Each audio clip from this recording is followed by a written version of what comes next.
Bueno, entonces, este está basado en un paper de Abadi, que es de nuevo, el papá de esto, y él da una serie de requisitos que uno necesita para aplicar esta metodología de control sintético.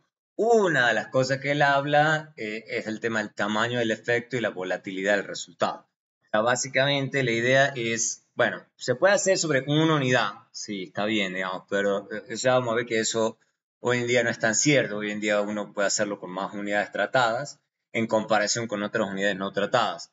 Pero obviamente si el resultado que a nosotros nos parece interesante varía muy poco ante el tratamiento, va a ser complicado de hacer la evaluación, o es un resultado muy volátil, también va a ser complicado. Tiene que ser algo que más o menos uno tenga cierta variabilidad, en, ¿cómo se llama? Pero no demasiada. Eso es lo que básicamente está diciendo ahí. En los casos con mucha volatilidad, obviamente lo que se sugiere es usar filtros. En esta clase no hemos cubierto filtros, pero uno puede investigar los diferentes filtros que hay. Hay filtro de Hotri-Prescott, filtro de Kalman, hay un montón de filtros que se pueden usar para tratar de suavizar la serie. Lo que pasa es que esos filtros no están exentos de controversia, porque siempre a uno le queda la duda al final del día que está quedando ahí. Hay filtros que no son menos controversiales, como filtros por estacionalidad, eso sí es más claro, pero hay otros filtros que a uno le queda la duda. Pero la idea es que si uno eligió bien el filtro, uno puede usar esos filtros antes de utilizar el tema de control sintético para tratar de captar algo lógico. O sea, el chiste de eso es básicamente que uno no tenga una cosa demasiado loca. O sea, básicamente lo que está diciendo es, si uno quiere captar algo, digamos, acá está el tratamiento, pero uno tiene resultado que básicamente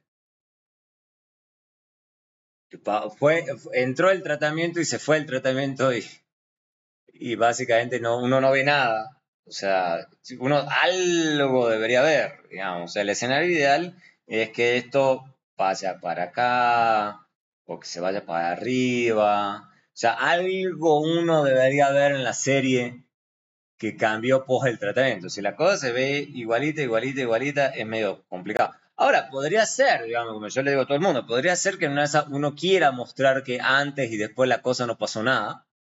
Podría ser, pero si uno al final del día uno quiere ver un cambio, uno debería ver un cambio en la serie también. Ese es el lío. Y obviamente la otra advertencia que hace Abadi, también dice, bueno, pero tampoco puede ser una cosa loca, ¿no? O sea, lo que está diciendo es, mire, si la cosa le da,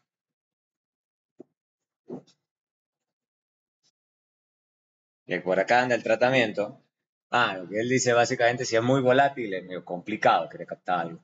Pero lo que él dice es, bueno, trate de filtrarlo, vean que el problema es que filtro, trate de filtrarlo antes de usar control sintético. ¿Qué filtro? Obviamente va a depender mucho del contexto. Porque acá, por ejemplo, sería un ejemplo que quizás si uno ya le hace un filtro, uno sí está captando algo. Pero, o sea, con toda esa volatilidad a uno le quedan dudas, digamos. O sea, porque va a ser muy difícil armar un sintético, va a ser muy difícil armar una cosa como esta. O sea, va a ser muy difícil encontrar un ajuste de control sintético que me pegue, básicamente, porque básicamente eso es lo que hace sintético, que se pega a una serie súper volátil. Eso va a ser muy complicado. O sea, básicamente no funciona así. No funciona muy bien el método para eso. Si uno lo filtra primero, en una de esas funciona mucho mejor. Esa es la advertencia básica que está haciendo. Y este es un punto que estábamos viendo en la clase pasada, el tema del grupo de comparación, obviamente el grupo de donantes. Eh, entonces hay que construir ese grupo de forma adecuada. Y uno de los puntos que estuve revisando es el tema de que esté sujeto a algún tratamiento parecido. Entonces, lo que dice básicamente Abadi, elimine cualquier otro, del grupo de donantes a cualquier otro ciudad, estado, país o lo que sea, que haya sido afectado por un shock de características similares. Y eso tiene que ser en la totalidad del periodo de análisis. En la clase pasada estábamos en el debate sobre si tenía que ser pre o post. No, tiene que ser pre y post. O sea, básicamente, y también cualquier cosa que haya sufrido un shock, un gran shock en el resultado de interés. O sea, él hace esas varias advertencias. O sea, básicamente lo que está diciendo es, mire, que usted está haciendo el análisis y es en la totalidad del periodo, eso es lo que está diciendo. O sea, está diciendo, mire, en la totalidad del análisis, o sea, usted está analizando de acá hasta acá, y acá está el tratamiento, y esta es su unidad tratada. En el grupo donante, por ejemplo, que yo, y supongamos que el grupo donante está por acá, da igual, o sea, uno en concreto. No puede haber sido sujeto, y este es un tratamiento X, o sea, nos da igual. Pero si antes no tuvo un tratamiento parecido o después tuvo un tratamiento parecido, hay que eliminar a ese sujeto. Ese sujeto no puede ser parte del análisis. Y lo otro que está diciendo básicamente es que no puede ser también que si uno tiene un periodo de análisis, haya sufrido un shock grande, que es yo, porque va a generar ruido, seguramente esa es la preocupación. Supongo que esté el tratado y haya uno que, qué sé yo, sufrió un shock, una recesión, no sé, una cosa así. No sé, es medio raro, digamos, dejar a ese grupo, a ese donante ahí, medio extraño. Entonces lo que sugiere a Abadi es sáquelo, saque también a este del donante, porque eso le puede generar, no ruido, sesgo. Si fuese solo ruido no sería un problema. El tema es que eso me puede llevar a sesgo, porque hay que acordarse que voy a tener después sintético en una de esas, me haga una cosa así. Y yo atribuya este pico al tratamiento, con una de esas el pico en realidad es producto de este shock que tuvo uno en el grupo de donantes. Entonces uno trata de no meter ese tipo de países, ciudad y demás en el grupo de donantes. Obviamente va a depender muy en el contexto de la investigación que es lo que uno está haciendo, obviamente. Entonces, normalmente tratamos de buscar cosas similares. O sea, eso es lo esencial. Entonces, típicamente uno debería hacer una gráfica, digamos, con todos los otros, cosas de no ver cosas raras, ni nada, ningún salto. Y fijarse, obviamente, y eso sí no es más que con los datos, es con lo cualitativo, es ver que no hayan sufrido tratamientos similares. Obviamente, si están sujetos a otro tipo de cosas, pero no me parece que sean parecidos al tratamiento en cuestión, no es un problema. No es un problema.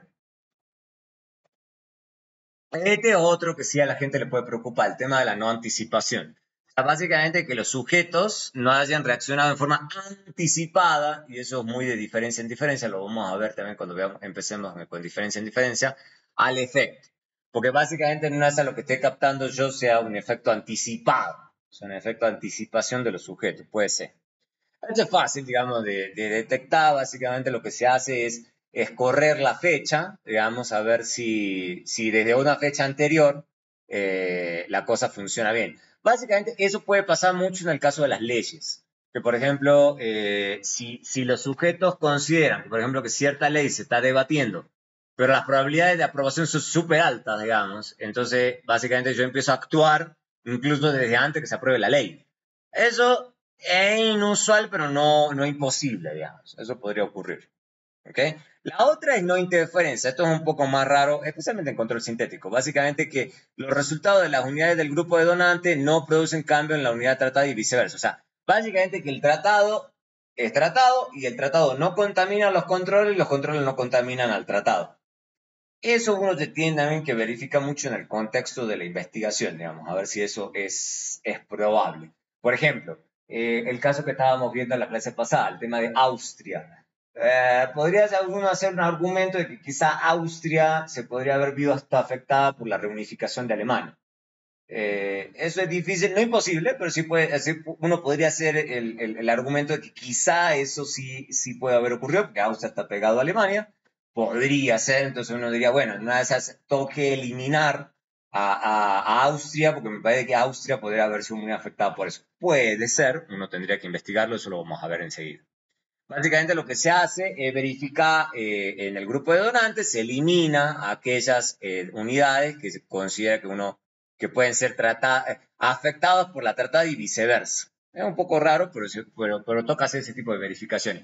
Esto normalmente uno lo agregaría en un ejercicio de robustez o algo, o sea, uno modificaría un poquito el grupo de donantes, a ver si todo se sigue manteniendo. Eso sería lo usual. Esto es un poco más raro. Le llaman, no sé por qué Abadi le llama condición de casco convexo, me parece un poco raro el nombre. Pero bueno, pero en cristiano lo que dice es, la estimación del control sintético se basa en la idea de la combinación de las unidades no afectadas. Y la idea es aproximarlo a la unidad afectada. Entonces lo que dice es, bueno, lo que eso implica es que cuando hagamos el ejercicio, que es el ejercicio que ya vimos en la clase pasada, lo vamos a ver acá con un ejemplo de Cunningham, que básicamente cuando hagamos el sintético se tiene que parecer, al menos pre-tratamiento, se tiene que parecer al tratado. Eso es básicamente, no sé por qué le dice que con condición de casco convexo, pero bueno. Esa es la esencia, que es básicamente ver que en los observables que nosotros estamos usando las cosas sí se parezcan, que en diferentes indicadores que estemos usando las cosas sí se parezcan. Si no es medio raro. Eh, eso no es posible por las razones que sean, porque básicamente no nos da una estrategia de decir, bueno, lo que usted puede hacer, dado que estamos en series, podría ser interesante, por ejemplo, utilizar primeras diferencias, tasa de crecimiento, la tasa de resultado, podría ser. O sea, en vez de yo decir, por ejemplo, quiero hacer un control sintético del PIB, quiero hacer un control sintético del crecimiento del PIB. Puede ser. O sea, me parece un poco raro. Yo no sé si esa sería la mejor porque iría en contra de la intuición anterior que decía que eso no tiene que ser muy volátil. Entonces, el crecimiento casi siempre es medio, un poquito volátil, digamos, porque hay crecimiento, hay recesión, o sea, no sé. Entonces, no sé qué también funciona eso. El otro punto también es el tema del horizonte de tiempo y eso sí va a reaparecer varias veces acá. O sea, el efecto de algunas intervenciones pueden tomar tiempo. ¿Ok?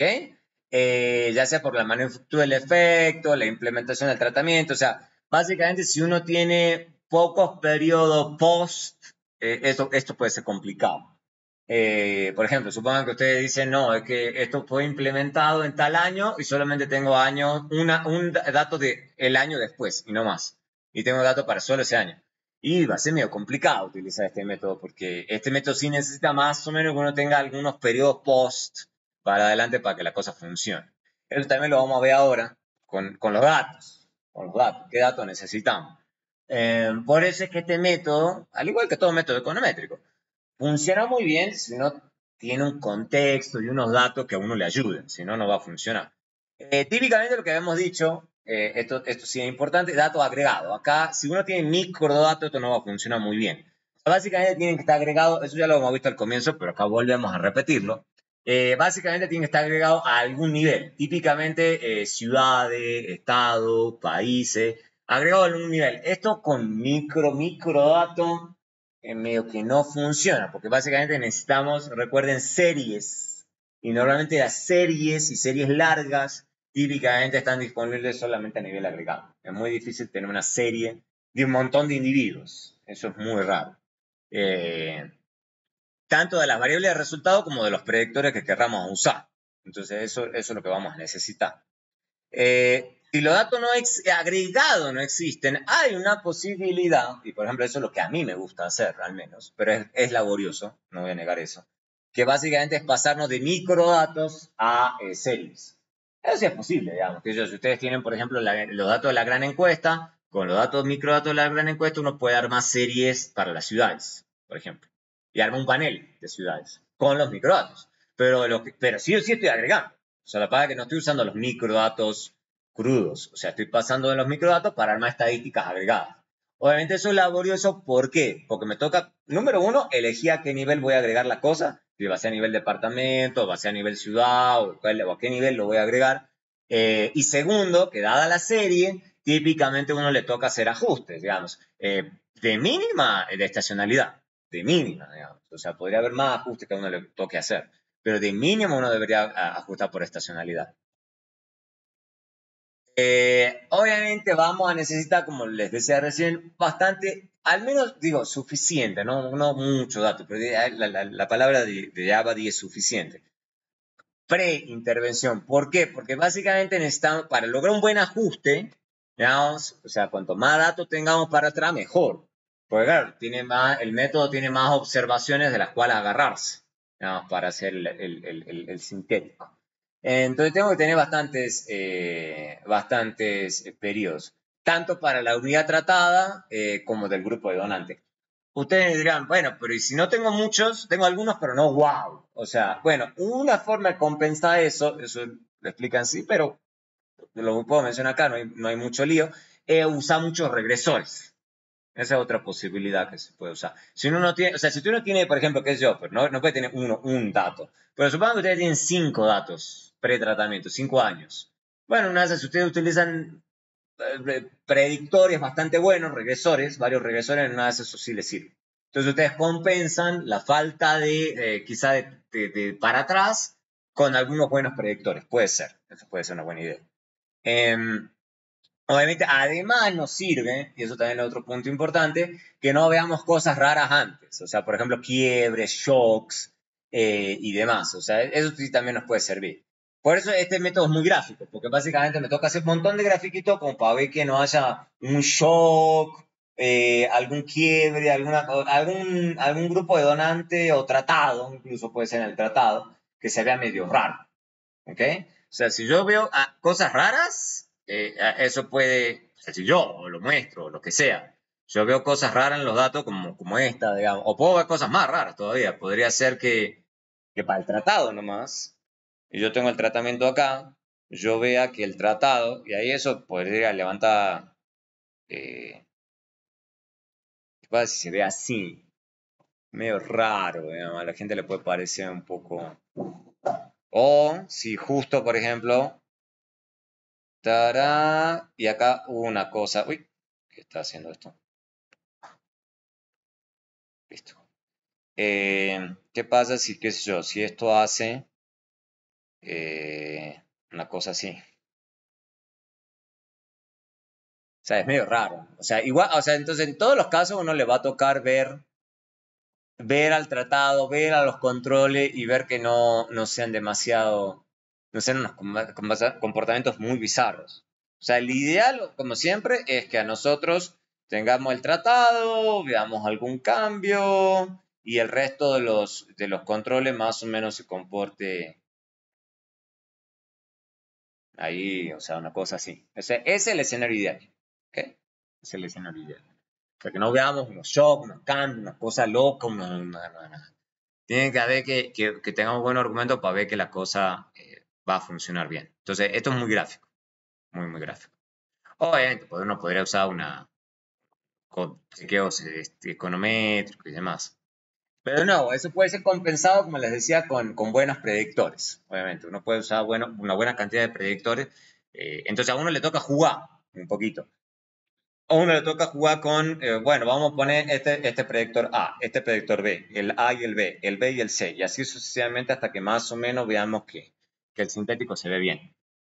Y lo que les decía también necesito buenos datos por intervención. Si tengo pocos datos es medio un poquito raro porque en una de esas no se ve nada. Digamos. Es clave tener suficiente datos por intervención para ver el efecto del tratamiento.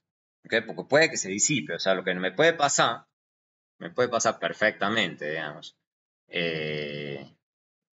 Supongan que ustedes, bueno, supongan una cosa muy larga. Y ustedes no saben a priori el efecto del tratamiento. Podría ser que el tratamiento hizo esto, y supongan que el sintético es esto.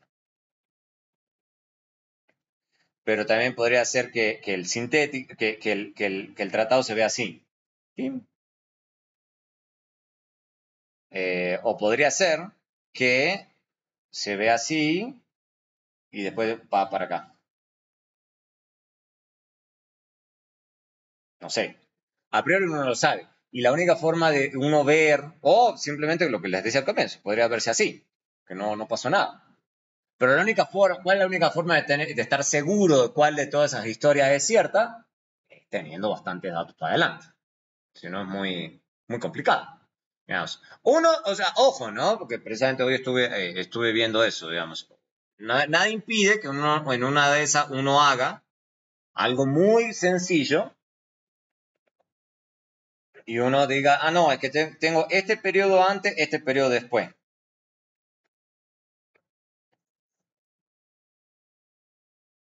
O sea, puede ser que en una de esas yo tenga tratados, estos son mis controles. Y tengo un periodo antes, un periodo después. Y lo que le dije hoy, mire, si usted tiene solo eso, diferencia en diferencia. No es muy complicado diferencia en diferencia. Diferencia en diferencia va a calcular esto versus esto y saca esta diferencia. Y listo, eso es el efecto del tratamiento. Ya, no más. Porque simplemente los datos son limitados. Entonces uno tiene que adaptarse al contexto de lo que uno está haciendo. ¿Ok? Esa es la moraleja de esto. Uno tiene que adaptarse al contexto de los datos que uno está haciendo. Si uno obviamente tiene mucho dato para atrás, mucho dato para adelante, bueno, en una de esas, sintético puede ser buena idea. Sintético puede ser buena idea. Pero hay que tener... Entonces, ¿cómo uno se va a fijar, dado esos requisitos que acabo de mencionar, que la cosa funciona? Lo más básico que la gente hace es lo que se llama backdating, cambio de fecha.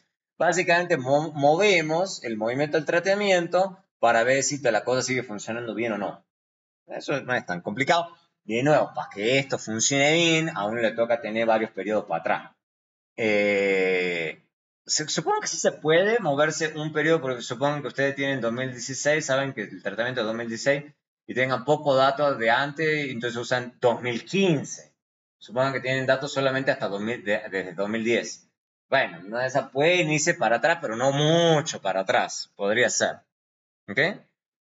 Si cambia mucho el efecto del tratamiento, bueno, ahí a uno le queda la duda, digamos, o sea, sobre si la fecha, si una vez hay un efecto de anticipación, o qué pueda estar pasando. Entonces, pero eso es lo típico que la gente hace, como chequeo de robustez.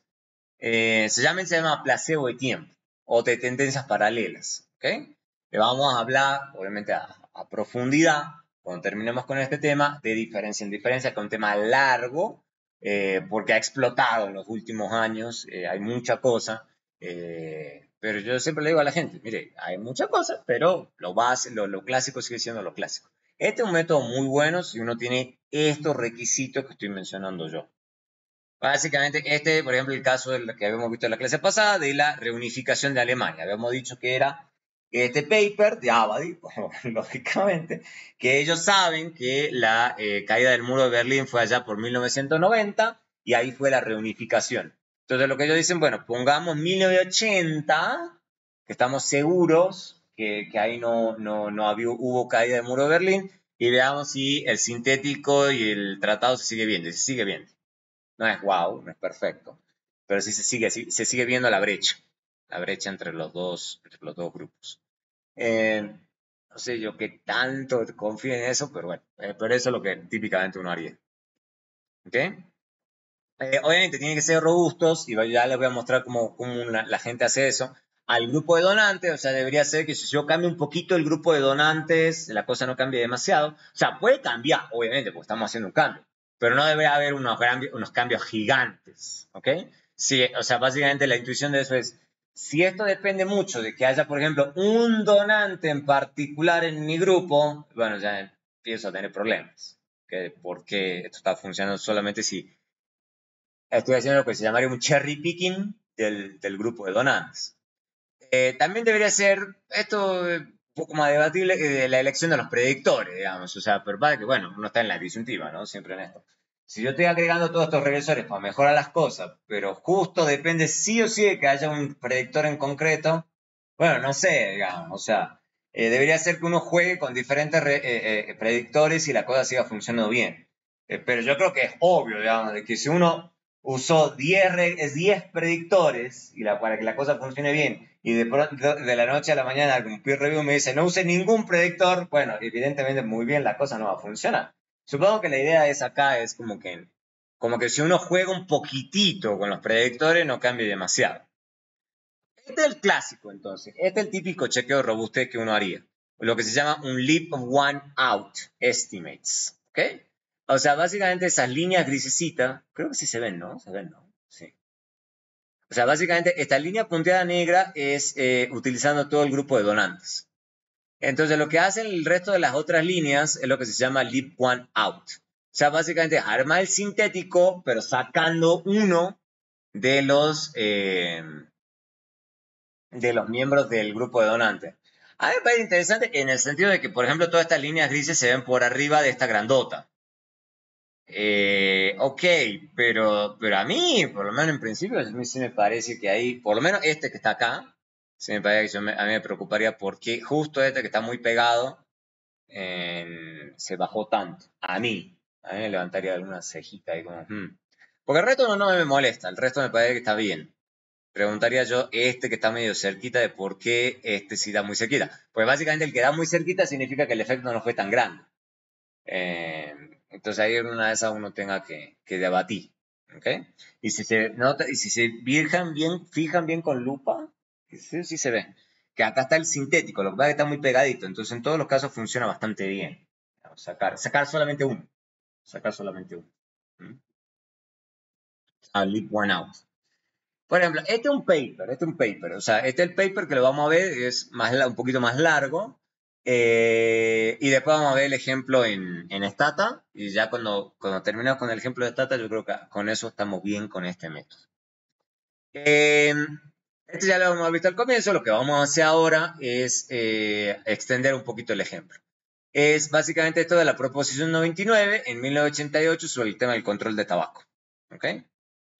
La unidad tratada es California, porque él obviamente se aplicó en California. Y el grupo de donantes son todos los otros Estados Unidos que no aplican controles similares. O sea, yo no sé cómo lograron encontrar lugares que en el periodo de análisis no pusieron controles similares al control de tabaco de California.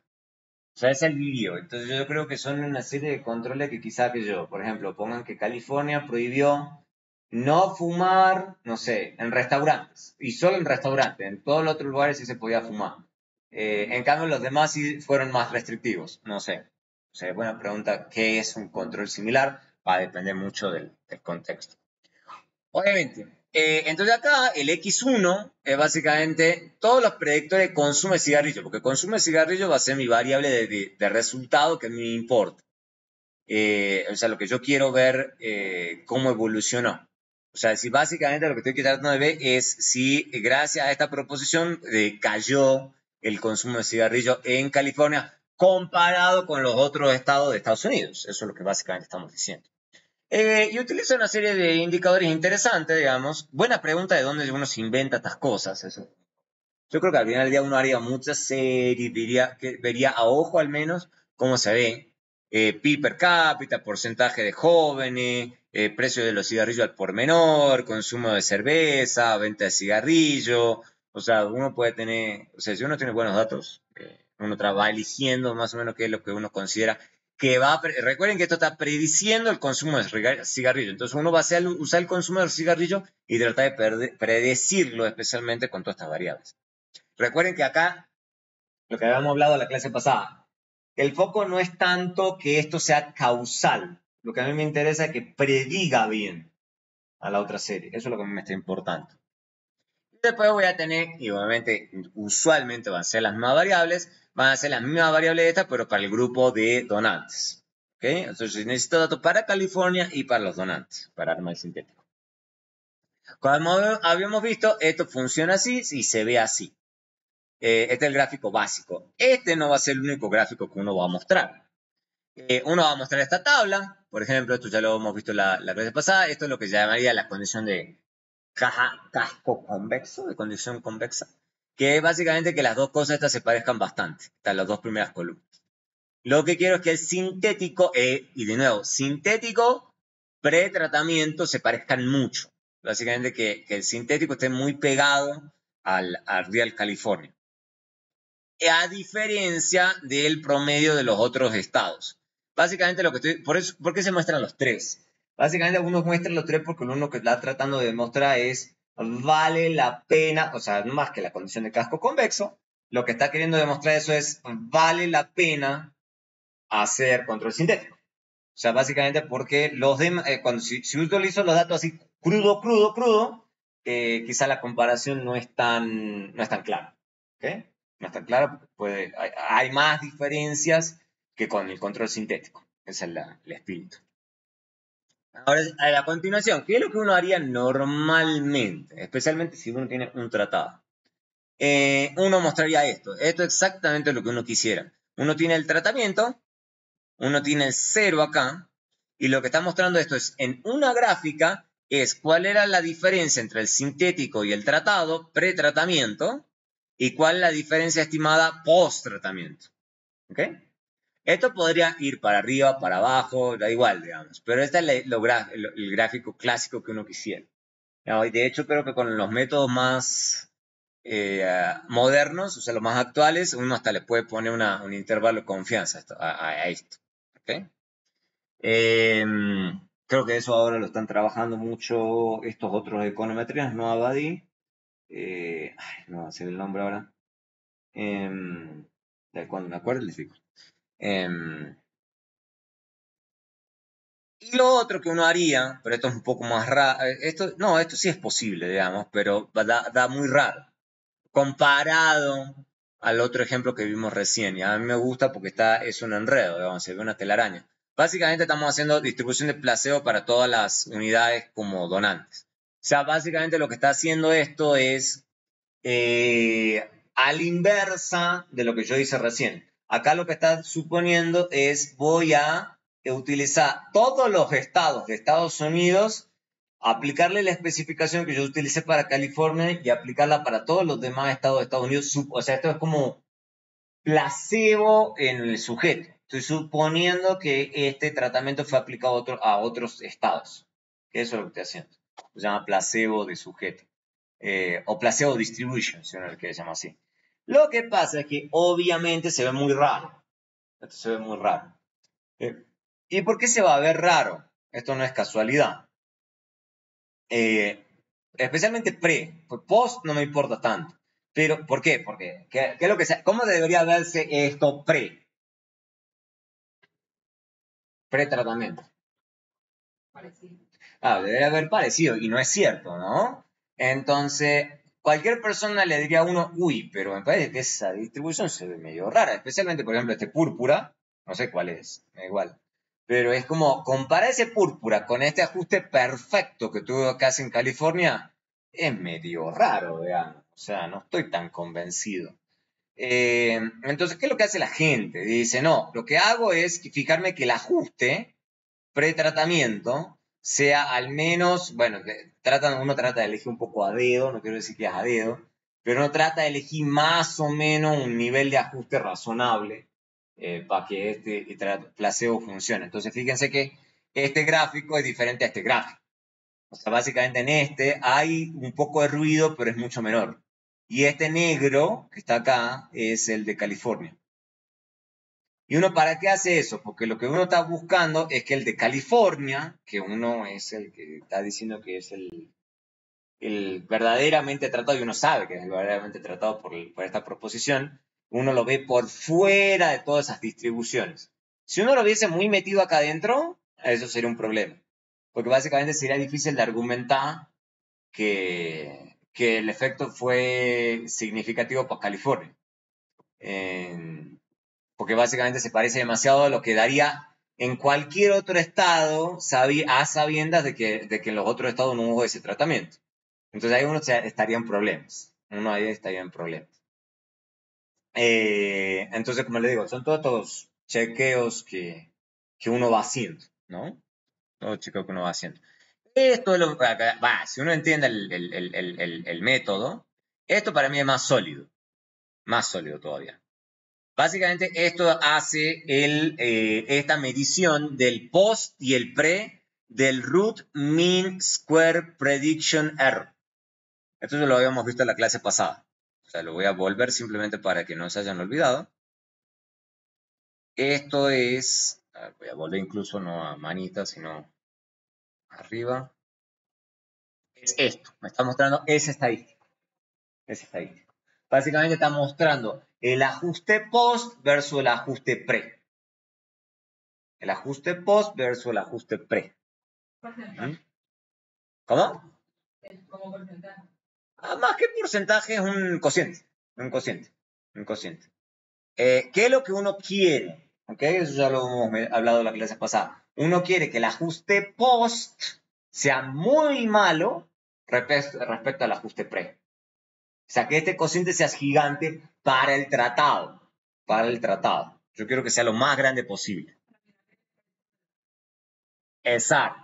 Y lo que uno espera es que el efecto de la política sea máximo en el lugar que yo sé que fue tratado. ¿Ok? Si no lo es, estoy en problemas. Entonces, a ellos les da, obviamente, siempre estos ejemplos son los ejemplos que funcionan bien. A ellos les da California, justo acá, en el máximo valor. Acá es la frecuencia, este es el número de estados que según el cociente que estoy teniendo. Eso es lo que me está diciendo esto. Entonces, básicamente, por ejemplo, hay unos 7 estados que tienen un ajuste muy bajo, muy mal, muy mal. En cambio, California es el que me da el máximo. Aunque hay algunos que sí le da medio alto. Habría que ver acá quizás qué pasó. Pero California es el máximo. Eso es lo que uno espera, que sea el máximo. Que el máximo valor solamente lo tenga el tratado. ¿Ok? Y se fijan esto de la frecuencia. Por eso le digo a la gente, los histogramas son un poco más transparentes, en mi opinión. A mí me gustan más los histogramas. Obviamente, lo que le acabo de explicar es. Ya, recuerden que esto es un poco viejo. Creo que este paper, ¿de cuándo? Creo que es 2010. ¿De cuándo es este paper? Pero esto no ha evolucionado, obviamente. Requisito de datos, bla, bla, bla, bla, bla, bla. Updating. Esto es de 2010, se han pasado 24 años, a 14 años, perdón, 14 años. Entonces ya tiene sus añitos. Entonces, en ese periodo la gente ha generado muchas extensiones a esto. Entonces, estoy dándole solamente la introducción a este método. Por ejemplo, la primera de todas, lógicamente, es múltiples unidades tratadas. Obviamente, o sea, en muchos casos ustedes van a tener que no hay un tratado, son varios tratados por un mismo tratamiento. Entonces ahí sí, pero ya la literatura ha avanzado en eso. Básicamente no cambia demasiado, se vuelve más complicado obviamente porque toca, y Olga Lucía está en esas, pobrecita, le está tocando tener que repetir esto que acabamos de hacer, pero cada uno de los tratados. Entonces uno corre esto para los múltiples tratados y saca un efecto promedio, digamos, del tratamiento, pero uno después, si uno tiene el efecto tratamiento, uno lo tiene por grupo, por zona geográfica, o sea, o por, no sé, nivel de ingreso, lo que uno quiera, digamos, o sea, depende cómo lo quiera agrupar. Entonces, básicamente lo que toca es hacer el tratamiento para cada unidad y agregar. ¿Ok? Pero es más laborioso, obviamente, digamos, porque ustedes pueden tener una cosa si pasan de 1 a 2, y otra cosa muy diferente si tienen 100, 1000, ¿ok? Ahí ya la cosa se vuelve bien pesada. Pero toca. O sea, si son muchos tratados y uno tiene buen argumento para. Hay un muy bonito paper que de hecho me lo sugirió Olga Lucía. Yo, mira, interesante. Que estudian, es un working paper, no está publicado, pero es una cosa larguísima, como de 90 páginas, una cosa gigante que estudian el efecto de Walmart sobre los mercados laborales de Estados Unidos. Bien interesante. Claro, lo que pasa es que hay un claro ejemplo de que Walmart ha abierto en varios lugares de Estados Unidos, no ha abierto en un solo lugar. Entonces, comparan los lugares donde ha abierto de los lugares donde no ha abierto y se quedan solamente con los lugares que marginalmente, que Walmart quiso abrir y no abrió. Muy bien interesante. Entonces, ese es el grupo de donantes. Bien interesante, un gran trabajo. Yo creo que se va a ser bien, muy bien publicado.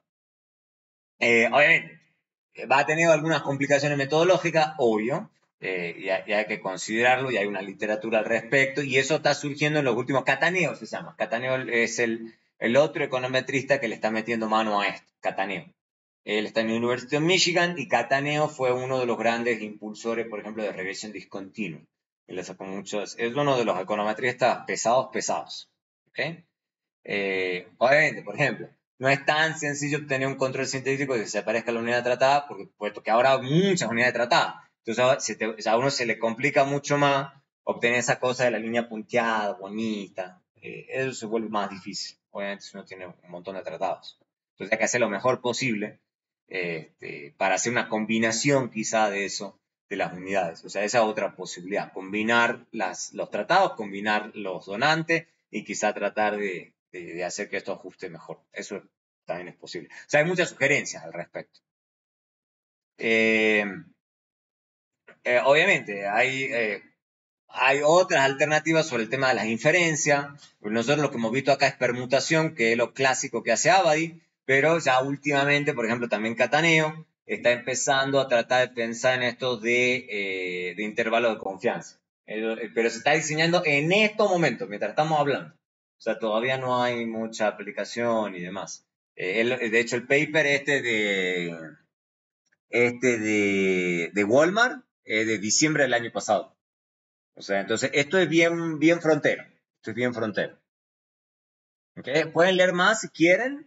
Si les interesa mucho este método y quieren aprender, por lo menos ver las referencias, entenderlo un poco más, en el paper de Abadi están todas las referencias. Él dice, esto es lo que esta es la gente que está trabajando en esto. ¿Okay? Ahora sí, vamos a ver un ejemplo en Stata, que eso es lo que les puede interesar mucho. Cómo se ve esto en Stata. Pero primero les tengo que dar el contexto. Como toda investigación, lo primero tienen que entender bien el contexto. Esto está sacado de Cunningham. Cunningham tiene una página web en donde tiene un libro, básicamente, y él después sacó el libro, Mixtape Econometrics, creo que se llama, está en el programa, entonces no hace falta que anote.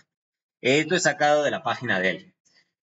Y este do sí lo armé yo en base al do que él da en la página, porque lo podé bastante para que quedase más en cristiano, porque me parece que tiene demasiado código, ¿no? Entonces yo lo limpié un poco, lo organizé y demás.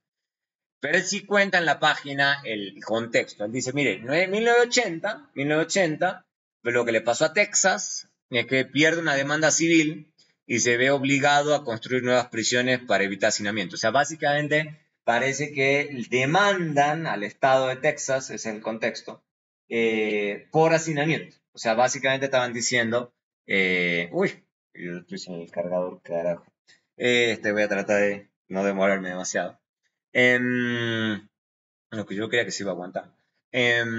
Entonces, voy a tratar de ir un poco rápido. Entonces, básicamente pierden porque básicamente estaban muy hacinados presos. Entonces, básicamente era como seguramente una demanda de derechos. O sea, que básicamente le estaban violando los derechos a los presos. Entonces, básicamente que estaban tan hacinados, entonces usted debería construir muchas más cárceles para cumplir con los derechos de Texas. Entonces, básicamente se ve obligado Texas a construir un montón de cárceles y básicamente hay un punto donde se termina duplicando la cantidad de cárceles en 3 años. Lo vamos a ver enseguida. Entonces, básicamente, ellos tienen la construcción de cárceles desde 1993 en adelante. ¿Ok? Y la unidad tratada, obviamente, es Texas y el grupo de donantes van a ser todos los otros estados de Estados Unidos. Eso es lo bonito de Estados Unidos, que tiene datos de Estados Unidos, un tratado, etc. Entonces tenemos los predictores de encarcelamiento y predictores para los otros estados. ¿Ok? Básicamente esto es como se ve. Entonces esto es el aumento en la capacidad operacional. Y esto punteado azul el cambio porcentual. ¿Ok? Eso es lo que está pasando. Entonces claramente hay un salto gigante. O sea, es medio obvio. ¿Ok? Entonces lo que dicen es el efecto, digamos, de encarcelamiento de los hombres afroamericanos. ¿Ves? No es back, es black, para que quede claro. Porque básicamente allá el grueso de los presos lamentablemente son hombres afroamericanos en Estados Unidos. Eso es lo usual. Entonces ellos muestran acá cómo aumentó drásticamente el encarcelamiento de afroamericanos en Texas respecto del resto de Estados Unidos. ¿Okay? Y ahí entonces, y acá tienen 1993. Entonces el salto es más que claro. ¿Mm? Entonces vamos a verlo. A ver cuánto me queda. Queda 7. No creía que me iba a bajar tan rápido, pero claro que estoy grabando, por eso creo que se me bajó tan rápido. Espero que aguante lo suficiente. El, igual el ejemplo no es tan largo, pasa que voy a parar el